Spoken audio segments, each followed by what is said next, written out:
আমি প্রথমে একটা কথা বলবো, এটা প্রথম নয়, বিগত কয়েকটা বছর ধরে ফুরফুরা শিল্পের আগত তীর্থযাত্রীদের স্বার্থে লাইট, পানীয় জলের কিছু ব্যবস্থা, কিছু টয়লেট, এই ধরনের ব্যবস্থা করে আসছে। এবছর সেই করছে, একটু বেশি অল্প বিস্তর বেশি লাইট লাগিয়েছে। কিন্তু বিগত বছরগুলোতে কত খরচ হয়েছে না হয়েছে একাধিকবার জানার চেষ্টা করলেও জানতে পারেনি। এবছরেও কত খরচ হয়েছে সেই বিষয়ে কোনো সুনির্দিষ্ট প্রস্তাব আমরা দেখতে পাচ্ছি না।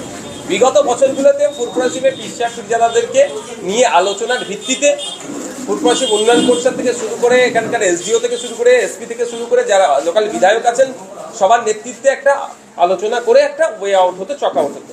কিন্তু দুর্ভাগ্যের বিষয় এই বছরে কিন্তু কোনো পীরজাদাদেরকে সেই অর্থে কোনো রকম কোনো মিটিংয়ে জানানোই হয়নি, নিজেদের মতো করে করছে। ফলে এবছরে দুটো লাইট লাগাচ্ছেন কি 20টা লাইট লাগিয়েছে আমরা বলতে পারবো না। দুর্নীতি মানে কোটি কোটি টাকা দুর্নীতি করা হচ্ছে, এই হিসাবে সরকারকে সামনে